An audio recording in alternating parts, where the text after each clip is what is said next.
भारत और बांग्लादेश के बीच सीमा पर एक बहुत बड़ा और खतरनाक गेम चल रहा है, जिसकी गूंज अब ढाका से लेकर के बीजिंग तक सुनाई दे रही है। केंद्र की मोदी सरकार ने सीमा पर किसी भी तरह की घुसपैठ और साजिश को कुचलने के लिए बॉर्डर सिक्योरिटी फोर्स यानी बीएसएफ को पूरी तरह से फ्री हैंड दे दिया है।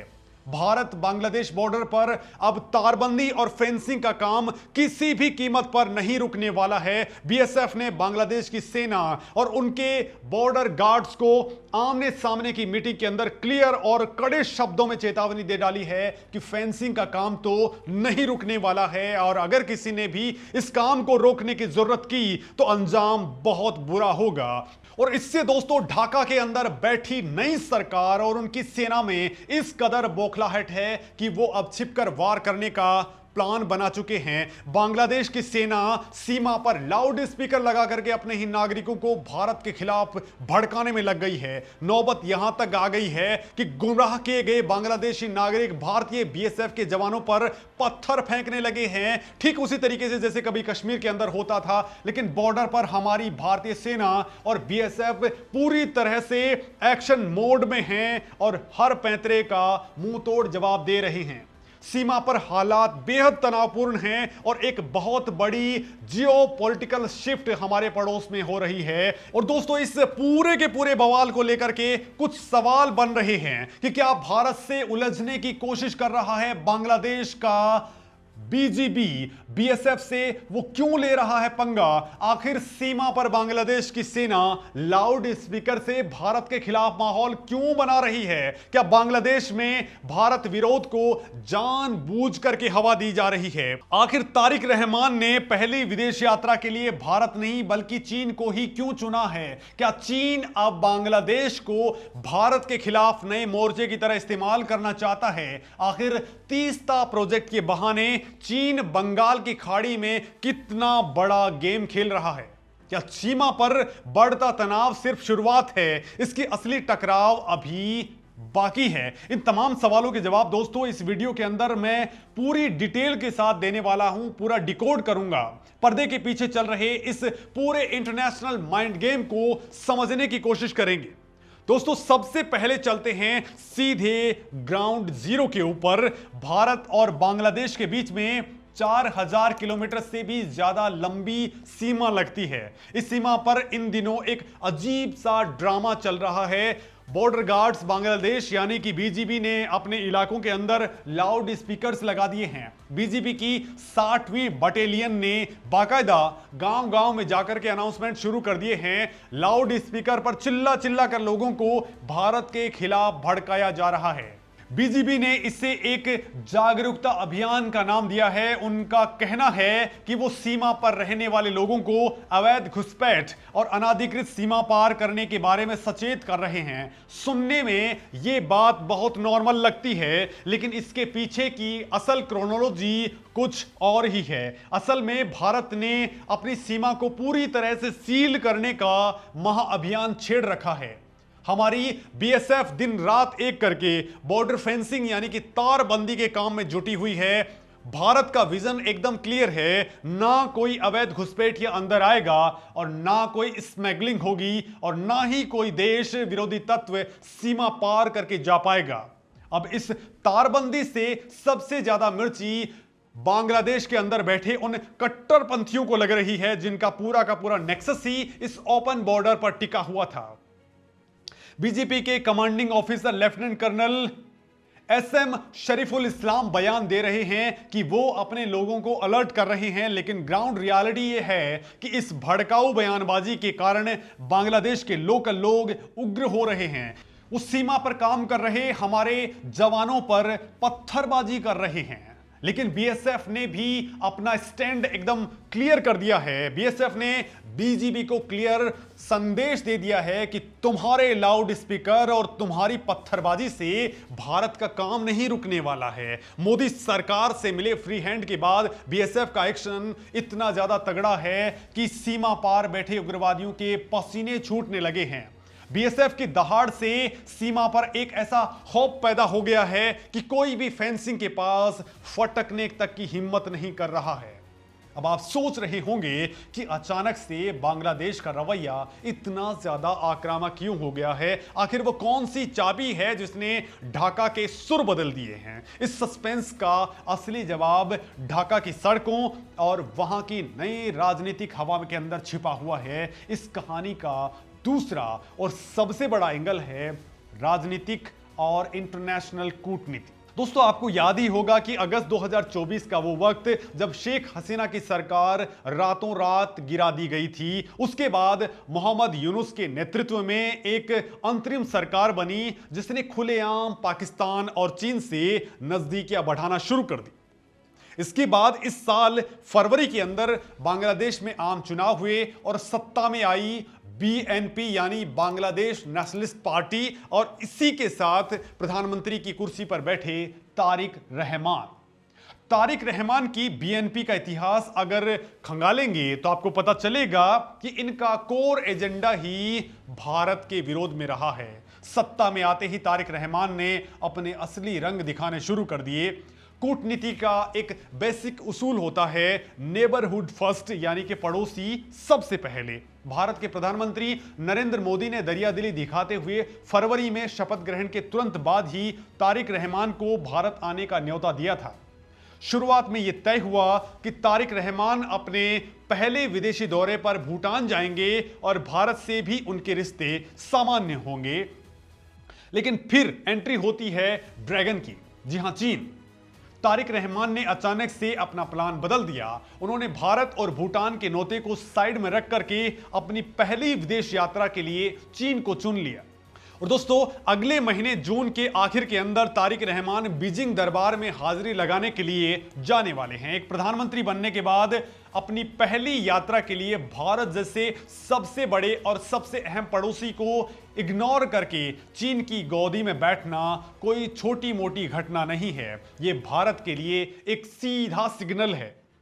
अब सवाल यह उठता है कि तारिक रहमान आखिर ऐसा क्यों कर रहे हैं। उन्हें चीन में ऐसा क्या दिख गया है जो भारत से पंगा लेने को तैयार हैं। तो इसका जवाब है चेकबुक डिप्लोमेसी और तीस्ता नदी का पानी। दोस्तों, तीस्ता नदी भारत और बांग्लादेश के बीच एक बहुत ही इमोशनल और स्ट्रेटेजिक मुद्दा है। दोस्तों, तीस्ता नदी का पानी दशकों से एक विवाद का विषय रहा है। ढाका की राजनीति में जो भी नेता भारत के खिलाफ कड़ा रुख अपनाता है उसे वहां की जनता का वोट बैंक आसानी से हासिल हो जाता है। तारिक रहमान इसी सेंटिमेंट को कैश कर रहे हैं। ढाका का साफ कहना है कि जब तक गंगा और तीस्ता के पानी का बंटवारा उनके हिसाब से नहीं होता है वो भारत के साथ संबंध सामान्य नहीं करेंगे। और इसी विवाद का फायदा उठाने के लिए चीन ने अपना सबसे बड़ा जाल बिछाना शुरू कर दिया है। चीन के राजदूत याओ वेन ने ढाका में बैठ करके ऐलान कर दिया है कि चीन बांग्लादेश को हर तरह का आर्थिक और राजनीतिक सपोर्ट देगा। दोस्तों, तारिक रहमान के विदेशी मामलों के सलाहकार हुमायूं कबीर ने भी यह कंफर्म कर दिया है कि तीस्ता नदी के मैनेजमेंट और रिजुविनेशन के लिए चीन के साथ बहुत गहरी बातचीत चल रही है। चीन का एक्सिम बैंक इस पूरे प्रोजेक्ट के लिए अंधाधुंध पैसा बरसाने के लिए तैयार है। लेकिन रुकिए, यहां पर एक बहुत बड़ा सस्पेंस है। क्या आपको लगता है कि चीन ये सब बांग्लादेश की भलाई के लिए कर रहा है? तो ऐसा बिल्कुल नहीं है। तीस्ता प्रोजेक्ट जो सिर्फ एक बहाना है, चीन का असली निशाना बंगाल की खाड़ी है। चीन बहुत अच्छे से जानता है कि अगर उसे भारत को घेरना है तो उसे भारत के पड़ोसियों को अपने कर्ज के जाल में फंसाना होगा। इसे जियोपॉलिटिक्स की भाषा में स्ट्रिंग ऑफ पर्ल्स यानी कि मोतियों की माला वाली रणनीति कहते हैं। चीन ने पहले श्रीलंका के हम्बनटोटा पोर्ट के नाम पर कर्ज दिया और उसे कर्ज में डुबो दिया। फिर पाकिस्तान को सीपीईसी के नाम पर अपना गुलाम बना लिया और अब उसकी गिद्ध जैसी नजरें बांग्लादेश के ऊपर हैं। तीस्ता प्रोजेक्ट के जरिए चीन बांग्लादेश के अंदर अपने इंजीनियरिंग और कंस्ट्रक्शन कंपनियों को घुसाना चाहता है। एक बार चीन की कंपनियां वहां पर सेटल हो गई तो फिर धीरे धीरे वहां से इंफ्रास्ट्रक्चर पर कब्जा हो जाएगा। बंगाल की खाड़ी के इतने करीब चीन की मौजूदगी भारत की नेशनल सिक्योरिटी के लिए एक बहुत बड़ा थ्रेट है, रेड अलर्ट है। नई दिल्ली में बैठे रणनीतिकार इस पूरे गेम प्लान को बहुत बारीकी से मॉनिटर कर रहे हैं। भारत की नजर तारिक रहमान की चीन यात्रा पर बिल्कुल फिक्स है। भारत यह देख रहा है कि कहीं बांग्लादेश भी पाकिस्तान की तरह पूरी तरह से चीन का प्रॉक्सी ना बन जाए, क्योंकि अगर ढाका में चीन और पाकिस्तान की खुफिया एजेंसी आईएसआई का नेक्सस मजबूत होता है तो भारत के नॉर्थ ईस्ट राज्यों के लिए एक बहुत बड़ा सिरदर्द पैदा हो जाएगा। और यही वजह है कि मोदी सरकार ने बॉर्डर पर किसी भी तरह की ढिलाई बरतने से साफ इनकार कर दिया है। सरकार का रुख एकदम आक्रामक और क्लियर है। हम दोस्ती का हाथ तो बढ़ाना चाहते हैं, लेकिन अपनी सिक्योरिटी के साथ में रत्ती भर भी समझौता नहीं करेंगे। बीएसएफ का जो रौद्र रूप आज बॉर्डर पर दिख रहा है वो इसी नई दिल्ली की स्ट्रांग पॉलिसी का नतीजा है। अब दोस्तों जरा सोचिए, एक तरफ चीन का एक्सिम बैंक बांग्लादेश को पैसे का लालच दे रहा है, दूसरी तरफ बांग्लादेश की सरकार अपने ही देश में भारत के खिलाफ नफरत का माहौल बनाने में जुटी हुई है। बीजेपी लाउड स्पीकर से जहर उगल रही है। यह पूरा का पूरा कॉकटेल एक बहुत बड़े टकराव की ओर इशारा कर रहा है।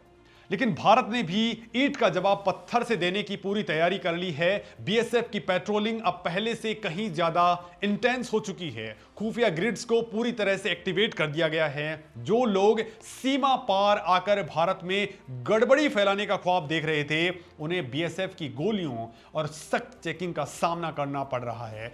भारत की यह बॉर्डर फेंसिंग सिर्फ तारों का बाड़ नहीं है, बल्कि ये भारत की संप्रभुता की एक ऐसी दीवार है जिसे भेदना अब नामुमकिन है। इसी फेंसिंग से ढाका और बीजिंग दोनों बेचैन हैं, क्योंकि चीन चाहता है कि भारत की सीमाएं अशांत रहें, ताकि भारत अपनी इकोनॉमी और डेवलपमेंट से फोकस हटा करके बॉर्डर के विवादों में उलझा रहे। और बांग्लादेश के कुछ कट्टरपंथी नेता चीन के इसी इशारे पर काम कर रहे हैं, लेकिन वो ये भूल जाते हैं कि आज का भारत रिएक्टिव नहीं है, प्रोएक्टिव है। आज का भारत किसी भी दबाव में नहीं झुकता है। अगर बांग्लादेश को लगता है कि वो चीन का कार्ड खेल करके भारत पर दबाव बना लेगा, तो ये उसकी सबसे बड़ी कूटनीतिक भूल होगी। अगर बांग्लादेश ने ये भी रास्ता चुना तो उसका हश्र भी पड़ोसियों जैसा ही होगा। बांग्लादेश का चीन की तरफ झुकाव और सीमा पर बढ़ता यह तनाव आने वाले वक्त में एक बहुत बड़े राजनीतिक टकराव की वजह बन सकता है। भारत अपने पड़ोसियों को यह क्लियर मैसेज दे चुका है कि नेबरहुड फर्स्ट की नीति का मतलब यह नहीं है कि कोई भी देश भारत की सुरक्षा के साथ में खिलवाड़ कर सके। पानी का बंटवारा हो या फिर सीमा का विवाद, भारत अपने हितों के साथ में एक रत्ती भर भी समझौता नहीं करने वाला है। तारिक रहमान को यह समझना होगा कि चीन सिर्फ कर्ज देता है और जब चुकाने की बारी आती है तो वो देश की जमीन और पोर्ट को हड़प लेता है।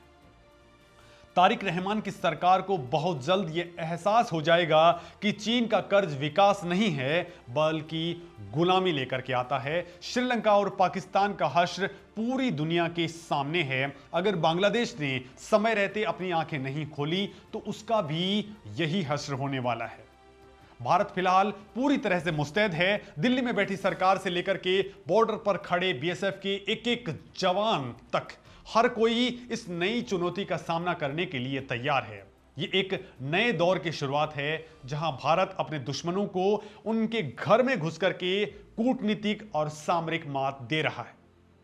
फिलहाल दोस्तों सीमा पर बीएसएफ पूरी तरह से मुस्तैद है। लाउड स्पीकर की गीदड़ भभकियों से ना तो फेंसिंग का काम रुकने वाला है और ना ही भारत का हौसला कम होने वाला है। जो लोग पत्थर फेंक रहे हैं उन्हें यह समझ लेना चाहिए कि भारतीय जवानों का सब्र टूटने पर जो जवाब मिलेगा वो इतिहासों के पन्नों में दर्ज हो जाएगा। ये पूरा मामला सिर्फ एक शुरुआत भर है।